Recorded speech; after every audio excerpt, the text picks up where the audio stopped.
What's going on, everyone? It's Mike back again. And look, I know it's been a while, but there's just been nothing to talk about. There's been no real news. Me and John have sort of been on the phone to each other, and as we've always said, we don't want to make content if there's nothing to talk about, and it's been very quiet up until the last 24 hours. Dominic Calvert-Lewin has confirmed essentially that he will not be signing a new deal. Look at the receding hairline now, got to fix that. He has confirmed that he will not be signing a new deal, which essentially means Everton have got to sell him. Newcastle are interested, Manchester United are interested. There's been preliminary, I can't say that word, talks. It's disappointing. But, you know, if we need to sell him, we need to sell him. We need to move on. There's no point dragging it on, in my opinion. If clubs want him and they're prepared to pay the money now for him, then go and do it. I like him. But, again, you know, with his injury record, and even when he weren't injured last season, his performances in those 20-odd games where he wasn't scoring, don't get me wrong, he wasn't awful, but there was a few games where he could have done more, and he didn't. So, for me, in my opinion, if you can get a fee for him now, a decent fee, 15, 20 million, 25 million, then I'm happy with that. I think the 30, 35 million that I've heard and touted, I think that's ridiculous. I can't imagine anyone paying that for a player that's got 1 year left on his deal, based on the fact he scores 7 goals a season. I mean, that's just... that is silly money. But we'll see. Then we move on to some of the saga that we've been involved with, and that's around Philogene. We believed on Tuesday that we were going to sign Philogene. We believed we were in pole position. His agent took pictures from Finch Farm, and fundamentally, a day later, he's joining Aston Villa. Champions League football attracts players, and this is a guy that was let go by Villa. I think it was 18 months, 2 years ago, he was let go by Villa.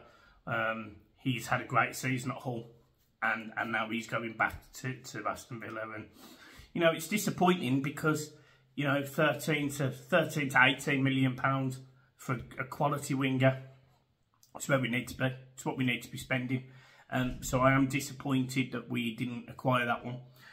On top of the fact that you've got players like Greaves who are going to Hull, Ipswich, sorry. I think Liam Delap has also gone to Ipswich. So Ipswich is showing that they're intent. And, you know, to be in a race with Ipswich, I kind of would like to think that it was sort of done and dusted, but Aston Villa have come in because they've got a clause in his contract at Hull, and that fundamentally meant that was it. So he's now a Villa player, which means Everton then have to go on the hunt for another winger, and we will talk about that winger that we've been linked with in a moment. However,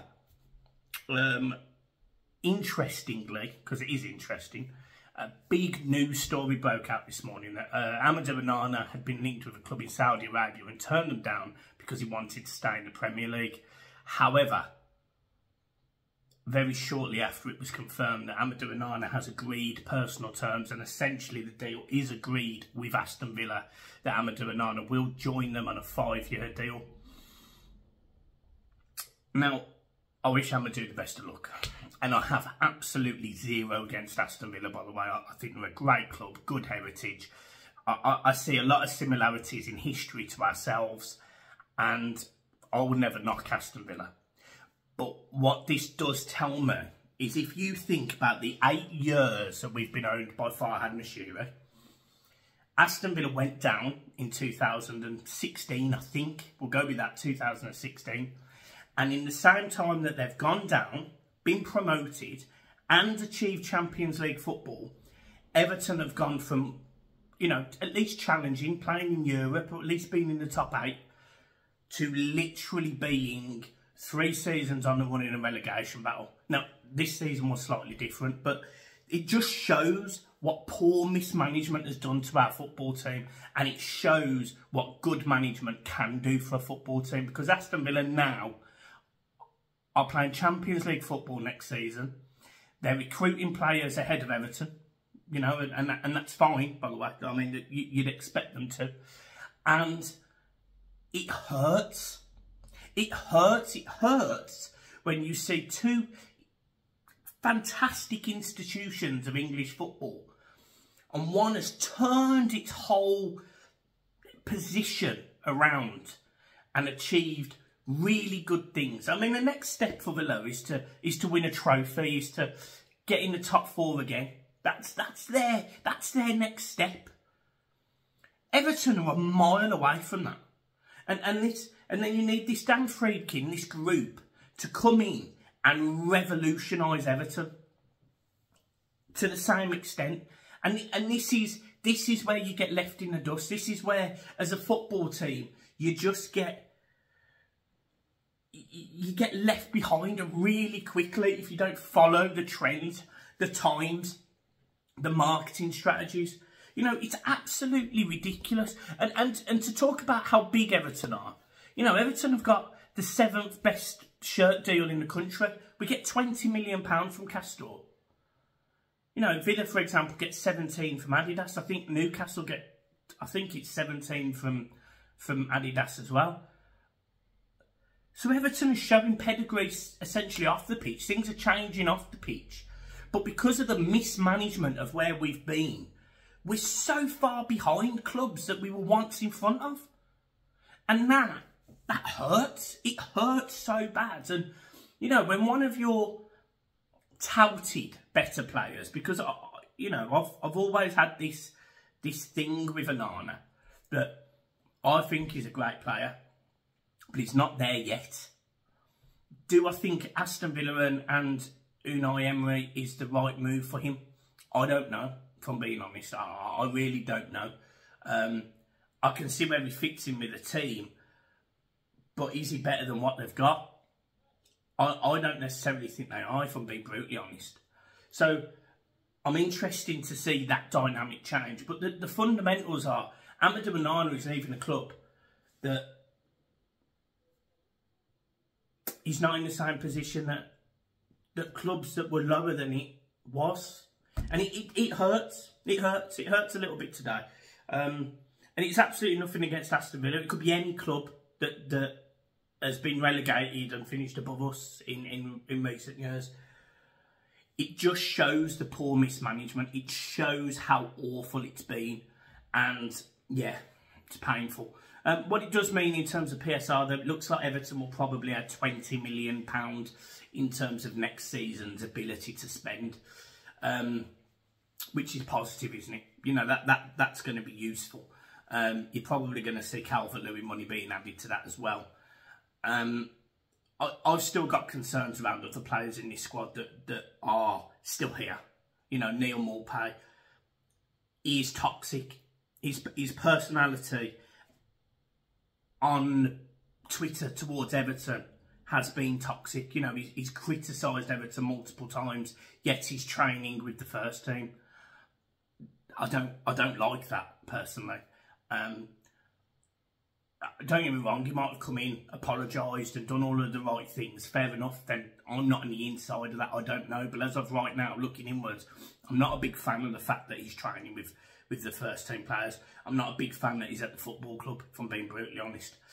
Calvert-Lewin, again, is he training with the first team? He's told everyone he wants to leave. As far as we're concerned, you know, all the Times have said he's told Everton he wants to leave. He's not going to sign a new contract, which is fine. If that's your prerogative, mate, good luck to you, no issues. But he shouldn't be training the first team. He shouldn't be in the plans for next season. You know, the players that are here now, the ones that are committed to the cause, committed to the club, they're the ones that should be training the first team and putting their all into getting match fit and supporting Everton going forward. That's where we should be, in my opinion. So, that's that. We have been linked with players. We've been linked with multiple players. You know, we've been linked with Ndidi. Looks like he's going to end up staying at Leicester. We've been linked with strikers, Adebayo from Luton to replace Calvert-Lewin. I could see that happening. Decent player. The aspirations of being wherever we need to be. I'm unsure about what the plan is. I'm unsure about what the target is for Everton Football Club in next season. But what I do know is it's got to be aspirational. It's got to be a target that makes us go and get excited. And I am excited about this season. I really am. And I think the additions of players like Onana are exciting. But we do need to see more. And we have been linked with, I think it's Jesper, but it might be Jasper. But anyway, Jesper Lindstrom. He's been labelled as a winger. I think that's debatable. I personally think he's a ball carrying 10. Probably can't play on the wing. He's quick, can beat people. He made 20 appearances for Napoli following quite a big move from Eintracht Frankfurt, I think it was. I think it was about 30 million euros. He played 20 times for Napoli and didn't score. That concerns me. It concerns me the fact that I suspect he's the type of player that we need. Pacey, quick, skillful. But the wingers we have been linked with have got goals in their game. And the one thing that we lacked last season was goals. Ndidi scored 4. Lindstrom scored 0. Jack Harrison scored 3. Dwight McNeil scored, I think it was 5 or 6. Doucouré got 6. There's not enough goals. There's not enough goals there. None of those players are screaming at me 8, 10 goals. None of them are screaming that. None of them are even screaming loads of assists. And that concerns me.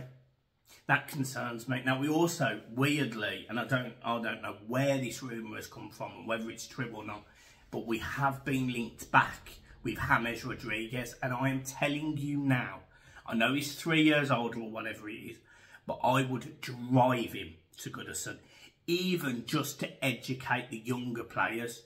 Could you imagine a player like James Rodriguez around this squad? Oh my life. So that would be phenomenal. Now, I don't know how true that is. But Everton now, they've got a little bit of money they can go and spend, my understanding. Dan Friedkin and the group, my understanding is they are already backing Everton. They're already saying that they'll back Everton financially. So, you know, they're not going to go and absolutely throw millions of pounds at it. But I'm fairly confident that if Thirlwell and Dyche and the management team want a player, they'll go for it. And it's going to be interesting in the way that they set up, because I personally think this might be now aiming for a double pivot, but not in the centre of midfield, slightly higher. And that's going to be interesting because you're going to also need players there who are going to bomb up the wings. We need a combative, in my opinion, ball carrying 8. If Onana's going, in my opinion, we need a central midfielder who will carry the ball and beat a player. Funny enough, a Ross Barkley, that type of person who can play on the pivot, can turn and run. I don't know anything about Tim Ibrahimovic, or Tim.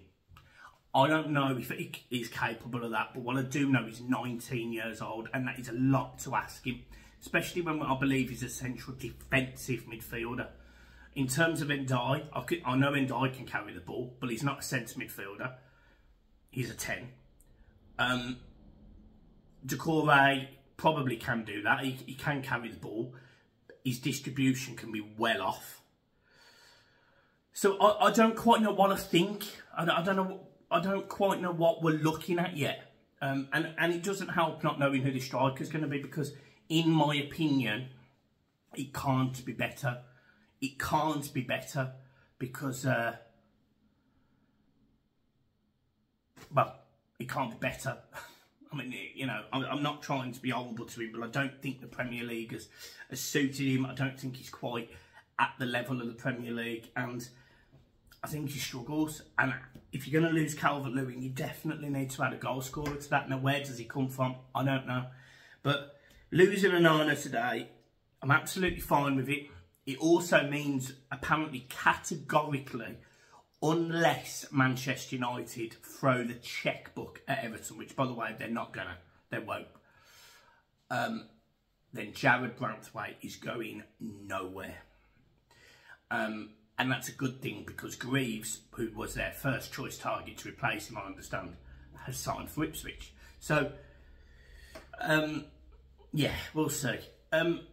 There is no doubt, in my opinion, though, that we need at least one, if not two, balanced out-and-out wingers.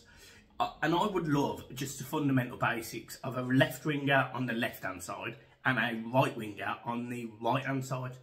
That simple. You know, I think football is becoming incredibly overcomplicated. Tactically, it's off. I was having a debate with a couple of friends the other day about watching England. And they completely disagreed with my point of view, which is fine. I mean, it's all based on opinions. But I was saying that when you see the play and you see Saka and you see Foden on left and the right side, well, Saka was coming inside a lot, but wouldn't release the ball quick enough to the left-hand side. So all you're doing is making the pitch compact. That doesn't help. Foden does exactly the same thing from the left-hand side and doesn't pass the ball quick enough either. So I was sitting there at times thinking, well, no wonder we're not breaking teams down, because we're not moving them apart enough. Literally, within 10 minutes of Cole Palmer coming on and whatever of Ollie Watkins, he gets the ball. Ollie Watkins makes that run through that gap. He plays the ball, and we score the goal. I mean, it's not rocket science, but that was my point. You can't compress the pitch, and I'm slightly concerned that Everton are signing all these players that are just going to compress the pitch. And I don't think we've got the big talisman superstar up front to hold the ball and be able to cope with that. So something's got to give. Something's got to change in the way that we're setting up, in my opinion. Now, look, I'm not a Premier League manager. I'm not a football manager. I've just done a few football courses and like to think I know a little bit about tactics, but that's it. But in my opinion, I think we need to kind of understand this new identity that we're going for. We're no longer underdogs. This is what Sean Dyche will probably say. We're no longer these underdogs that he came into and just had to make us difficult to beat and keep us in the league. He wants us to take the step forward now. Fine. Let's get the philosophy right. You know, and if it's under Sean and he's going to be doing all of this different tactical stuff, fine, great, good. But I am concerned we're going to be quite a narrow team. And our fullbacks, no disrespect to them, they don't overlap. You know, Ashley Young might overlap, but no disrespect, he's 39 years old. And Mikalenko does overlap and can deliver a cross. But let's be realistic, he's not an attacking fullback. He's such a good defender. His attacking side is pointless. So I just need to understand that bit with the players we're being linked with. But there's no doubt that Lindstrom adds width, adds pace, adds the ability to beat a person and can set up a goal. No doubt. It's just who's going to be in the middle to score them. And that's what I'd like to see Everton sorting out. For me, personally, if Calvert-Lewin went to Newcastle, I don't know if Wilson's still there, but if he is, ask for Wilson on loan for a season. He scores goals. Yes, he has his injury problems, but Wilson scores you 10 goals a season from 22, 25 games. That's what we need. That's literally what we need. Just get us 12th place this season. It's not aspirational, it's not exciting, but it goes into the new stadium next season. We can have that plan. We can go and sign the big signings and we can make Everton special again. That's my thought process. I'm not Kevin Thurwell. I'm not Sean Dyche. It's just opinions. But yeah, look, Amadou Onana, I wish him the best of luck. And it is what it is. And yeah, come on England, for anyone supporting England tomorrow. It's nice to be in the final, obviously. I've never really been bothered by international football, but obviously when they get to a final, I'm going to back the boys, obviously, and I want us to win. So yeah, this is actually the type of game where I don't mind the handbrake being on, actually, because if you can stop Spain's flow, I think they could struggle.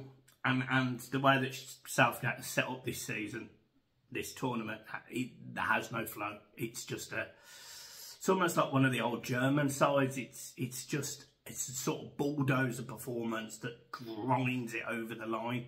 You know, last minute goals, penalties. It's not great. It's not pretty. But when we need it to be pretty, he did make the right substitutions. We did play it through the channel, and Ollie Watkins did score. So let's hope that he gets it right tomorrow and we win the Euros, because that would be magical. Guys, make sure you hit the like and subscribe button. Keep smiling. Up the toffees. Peace.